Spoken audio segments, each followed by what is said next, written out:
Non, on est dans une situation où c'est ce que vous dites qui renforce l'extrémisme. Quand vous dites que l'immigration pose un problème, il faut aussi parler des avantages de l'immigration. Parce que moi, quand je travaille en France, je paye mes impôts ici. Donc les étrangers qui sont là, il y a une partie qui peut travailler et envoyer au pays aidé. La majorité paye ses impôts, s'installe dans vos pays, enrichit vos pays. Donc ce sont des citoyens productifs. Après, il faut voir, il y a une minorité qui vient, il y a des morts, certes. Mais je voulais souligner une chose. Le discours que vous avez, il est encore légitime tant que l'Afrique restera muette.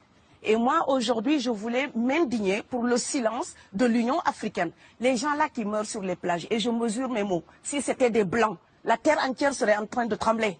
Ce sont des Noirs et des Arabes. Alors eux, quand ils meurent, ça coûte moins cher. Ici, j'étais venu en 2008 et j'avais dit, l'Union européenne, avec ses flottes de guerre, avec son économie, je vous dis une chose, si on voulait attaquer nos pays ici en Occident, il y aurait des moyens de se défendre. Donc si on voulait sauver les gens dans l'Atlantique, dans la Méditerranée, on le ferait. Parce que les moyens qu'on a mis pour Frontex, on aurait pu les utiliser pour sauver les gens. Mais on attend qu'ils meurent d'abord. C'est à croire que le laisser mourir est même un outil dissuasif. Et je vais vous dire une chose, ça ne dissuade personne. Parce que quelqu'un qui part et qui envisage l'éventualité d'un échec, celui-là peut trouver le péril absurde et donc l'éviter. Mais celui qui part pour la survie, qui considère que la vie qu'il a à perdre ne vaut rien, eh bien celui-là, sa force est inouïe, parce qu'il n'a pas peur de la mort. C'est exactement pourquoi il faut fermer des frontières complètement. Il faut sauver l'Afrique et sauver l'Europe. Vous ne pourrez pas rester comme vous ne resterez pas comme des poissons rouges dans la forteresse européenne. La crise actuelle nous a démontré ça. Au jour d'aujourd'hui, l'Europe ne sera plus jamais épargnée tant qu'il y aura des conflits ailleurs dans le monde. L'Europe ne sera plus jamais opulente tant qu'il y aura des carences ailleurs dans le monde. On est dans une société de la mondialisation où un Indien gagne sa vie à Dakar, un Dakarois gagne sa vie à New York, un Gabonais gagne sa vie à Paris. Que ça vous plaise ou non, c'est irréversible. Alors trouvons une solution collective ou bien déménager d'Europe parce que j'ai l'intention de rester. Quand quelqu'un part, c'est comme quelqu'un qui est élu, choisi, peut-être le plus débrouillard. Et il y a tout un clan ou toute une famille qui pose son espoir sur cette personne-là. Monsieur, là, je vous vois bien habillé, bien nourri. Si vous étiez affamé chez vous, peut-être que votre famille serait ravie d'imaginer que vous pourriez aller gagner de quoi faire vivre les autres. Donc c'est aussi une solidarité qui est en œuvre. On laisse partir quelqu'un, on compte sur lui. Vous allez me laisser terminer. Et Schengen, entre guillemets Schengen, ça me permet d'être invité aux Pays-Bas, monsieur, donner des conférences dans vos universités. Quand ils trouvent que mon cerveau est convenable, là, ils l'utilisent. Par contre, ils sont embêtés à l'idée d'avoir mon frère, qui n'est pas aussi diplômé que moi et qui pourrait avoir peut-être envie de travailler dans le bâtiment. Donc, vos pays deviennent schizophrènes.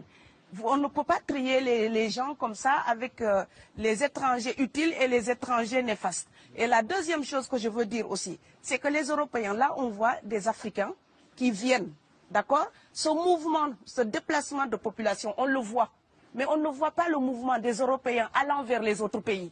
Alors celui-là, c'est le mouvement des puissants, ceux qui ont l'argent, ceux qui ont le bon passeport. Donc vous allez au Sénégal, vous allez au Mali, vous allez dans n'importe quel pays du monde, au Canada, aux États-Unis, partout où je vais, et je voyage tout le temps, je croise des Français, des Allemands, des Hollandais. Je les rencontre partout sur cette planète parce qu'ils ont le bon passeport.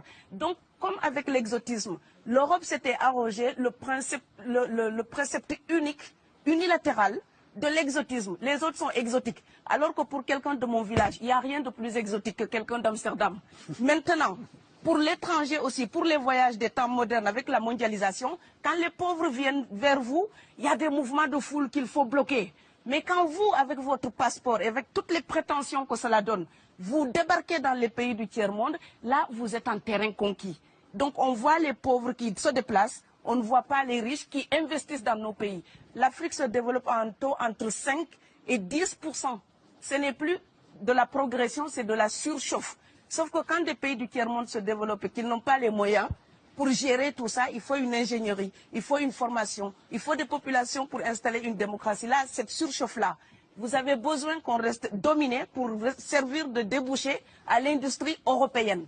Alors il faut arrêter l'hypocrisie. On sera riches ensemble ou on va se noyer tous ensemble. Et je pense que l'Afrique et l'Europe, par exemple, sont là comme des enfants qui se regardent à travers un miroir déformant. Il serait enfin temps qu'ils se respectent, enfin qu'elles se respectent suffisamment pour que l'Europe arrête de nous envoyer ses déchets industriels pour construire avec nous de véritables industries, pour que l'Europe participe à ce développement et que l'Afrique, 60 ans après les indépendances, arrête de dire c'est la faute des autres. Au bout d'un moment, indépendance, c'est responsabilité. Si nous sommes vraiment indépendants en Afrique, nous sommes aussi responsables de notre destin. Et ça ne se fera pas sans les Européens et l'Europe ne s'en sortira pas sans l'Afrique parce que sinon nous serons un boulet que vous traînerez. Donc ce monde-là est lié et je pense que l'entente, je rêve d'une entente, d'une fraternité. Oui, je sais, ça fait bisounours. Mais il me faut garder cette utopie-là pour garder le courage d'écrire toutes les nuits. Parce que j'ai fait le vent de l'Atlantique il y a bientôt 12 ans. Aujourd'hui, à l'époque, quand je parlais de dizaines de morts dans l'Atlantique, on me disait « tu exagères ». Maintenant qu'on les ramasse par milliers, je suis absolument triste de devoir réaliser tout simplement qu'en tant qu'auteur, je ne fais que répondre à l'injonction de Schiller. La dignité de l'homme est remise entre vos mains, gardez-la.